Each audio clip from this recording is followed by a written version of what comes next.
Surprise! No more procrastinating! Today we are finally going to the Entralink. Very simple to access. You click on wireless, then on Entralink, and you are there. So we're greeted by this old man. By the way, I guess I should mention the Entralink is located at the center of, the hexagon that's used to form the northern part of Unova before all these new places got added, but it's still located there just west of Lantimus Town. So basically, he's telling me what the Entralink is.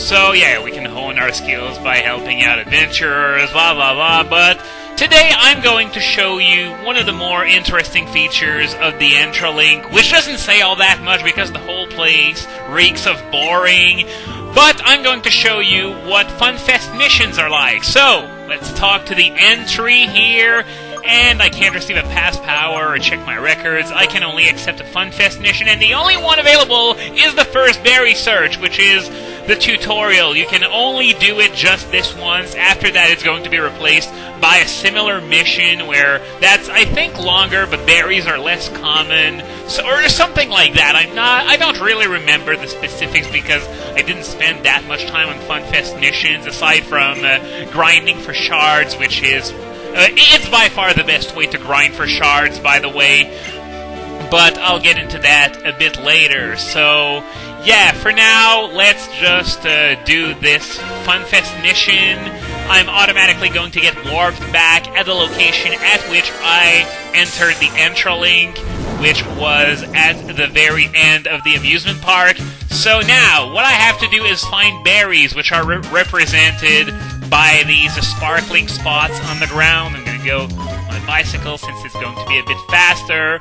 The objective is to get 5 berries, but as you can see, I already have 2 of them. So if you don't manage to do it, let me tell you, you suck. Of course, these are just regular berries that you're going to find in this mission. You're not going to find any EV-reducing berries, pinch berries, weakness-dampening berries, anything like that. It's just stuff like Pecha, Chesto, Cherry, Oran, and other assorted low-end berries. Not that I'm complaining.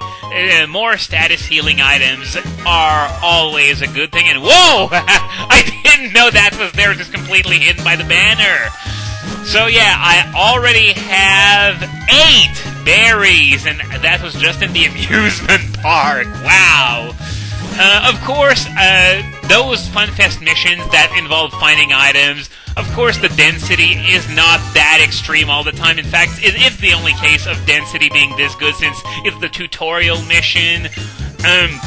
Needless to say, the ones where you have to find shards in caves, they're definitely not that packed together, especially with the risk of running into wild Pokémon, which sends your counter down anyway. I guess I should mention the fact that this is a multiplayer feature, so nothing stops the timer. Whether it's fighting a trainer or a wild Pokemon or anything like that. Such as this! Seriously, this was the worst timing ever! Not now, Yancy! God! Seriously, I'm just blazing through this text. I know I don't do it often, but the timer is still going down, and yeah, that's of course the drawback of this being a primarily multiplayer feature, is that nothing stops the timer. So, as a result, you really don't have any time to dawdle around and do stuff like this. But fortunately, it's not like I'm going to fail the mission or anything, but it's really fun to, exploit the fact that the item density is so high to get as many items as I can. As I said before, there are many other types of items that you can get in Funfest missions that are going to be unlocked later. You can get shards, you can get evolutionary stones, you can get all kinds of cool things. Whoa, I saw something in there. Let me just head back in really quick. The time is quickly running out. Can I get over to that berry before I am done? Yes, okay, so that's going to be my last berry, which is going to mean a total of 20 berries. Yes, please. So yeah, as I was saying, the later Funfest missions can give you all kinds of useful items. This is definitely the best way to use the Funfest mission. And the Entralink's white level has gone up by 2. I'm going to show you what this means in just a moment. Let me get back to the Entralink real quick. I can't warp to the Entralink here! Seriously? Okay, fine. Let's head outside and do it.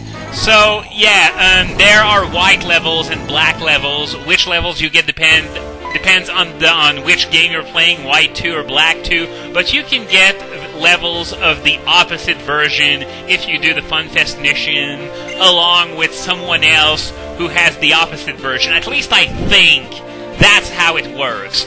So now I'm going to use these levels that I got to get a new power from the entry. As you may have noticed, I have gotten 11 pass orbs from this mission. Pass orbs are required to actually use the powers, but I'm going to simply acquire the power first from the entry. So I'm going to choose Receive Pass Power. So now I have HP Restoring Power 1, HP Restoring Power 2, Experience Point Power 1, and Exploring Power 1. So I guess I'm not planning on using any of these, but I'm going to go with Experience Point Power 1, which is going to allow me to gain more experience from Pokemon I kill for a few minutes after activating this power. So I selected this power, so now I'm going to be able to activate this power at any time from the Sea Gear, which is going to consume two Pass Orbs. Now, as I just said, it's temporary, it's not permanent, which is why I'm not exactly keen on doing anything with it. But still, if I ever need a quick burst, then I guess this power is there for that, and I have a few Pass Orbs to use in case I want to have that short burst of experience. So now I just learned how to do it.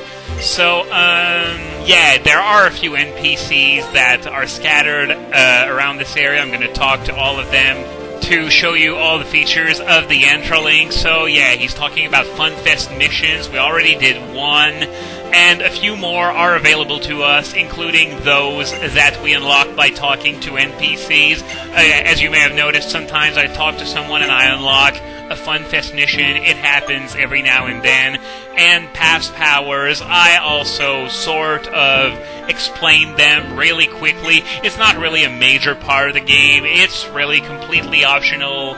It just depends on how much time you're willing to spend on Funfest missions to acquire more powers in the entry and download these powers to your Sea Gear, I guess you could call that, and then use the powers with Pass Orbs. So that's about it for the Funfest missions, which really aren't that deserving of their name, because one could argue that they're not very fun, but they're among the best ways to obtain really high-end items, so I'm going to be doing some of these nonetheless. And yeah, there are many types of Funfest missions. Some of them involve capturing Pokemon, others fighting trainers, others like the one we just did, finding items. There's really there's at least some variety in Funfest missions, even those that involve acquiring items. There are some for berries, some for shards, some for elementary, for evolutionary stones. I was mixing elemental and evolutionary there for a second, but yeah, that's about all that girl has to tell me right now. The entry grows little by little as if it responds to people's wishes. So yeah, the entry can of course grow as much as you level it up, both black and white levels. This is the entry forest, and this is where you can find Pokemon that you found in the Dream World. At the end of each Dream World session, you can choose one Pokemon from all the Pokemon you found in the Dream World to come to this area where it can be caught using a special type of ball called the Dream Ball.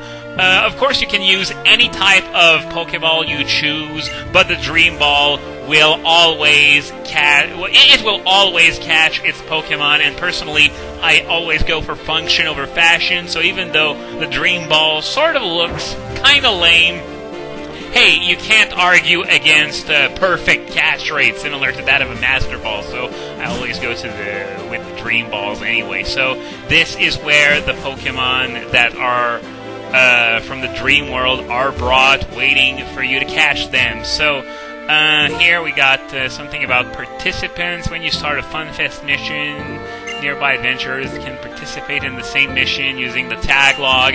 So yeah, this is what I was saying about before. Many people can participate in the same Funfest mission and compete to find out who can get the highest score. And about collaboration, when you have participants in your Funfest mission, their actions will, of course, also count as part of your score, which is how you level up the entry with the opposite kind of levels of the game you have. So, make missions easier for everybody. So, sometimes you may fail to receive scores from other people. Worlds don't always resonate as they should. That is a not so clever reference to the fact that connection can sometimes be lost. Online connectivity is, of course, not perfect. So I guess that is all. So if you stand on this pad here, that is the exit of the Entralink from which you can go back to the area at which you last entered the Entralink. So I'm going to end up right outside Join Avenue.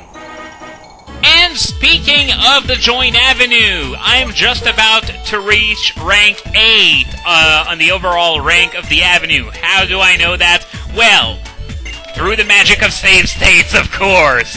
But yeah, this NPC wanted to go to the market, which causes the Join Avenue to reach rank 8, which is going to cause me to obtain a new reward. And I read Deceit Avenue at first for some reason. No, it's of course Decent Avenue, which is a name that, well, I don't really like it. It's like it's decent, because sometimes people will use decent as sort of a negative word. But still, this guy wants to go to the barber shop, so I'm going to send him over there and get a few more points for Barber Jeanette. 150 points, which is enough to reach rank 3. So now I was supposed to go to my office, so I'm going to do this right now. Now the reward for reaching rank 8. Some of the rewards so far really suck, but this one is so useless. Basically, you know these NPC assistants that you have right now? You can replace them with actual people that you connect with using the GTS or whatever. When you encounter an actual player in the Join Avenue, you can invite, you can recommend, and now you will also be able to recruit, which is absolutely useless.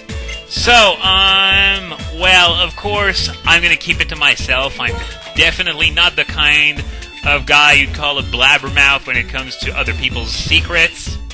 So listen to my story. This may be our last chance to talk or to listen.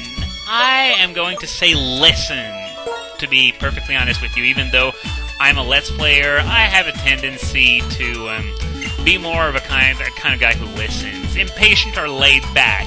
It really depends on the scenario, but usually I'm laid back, though from time to time I will get impatient. This girl here. What do you do when a bad thing happens to you? Oh, dwell on it, most definitely! There isn't a case that can be done for the opposite. I'm so the type of guy who will dwell on bad things. So, how do you feel about rules? Well, follow them, of course. That's the kind of thing that's how I operate, basically. Which one is more important, effort or talent? Well, both about equally, I'd say, but I'm just going to answer effort just to humor this guy. So I guess we're done with all these questions for now. So next time we're going to head back to the roller coaster building.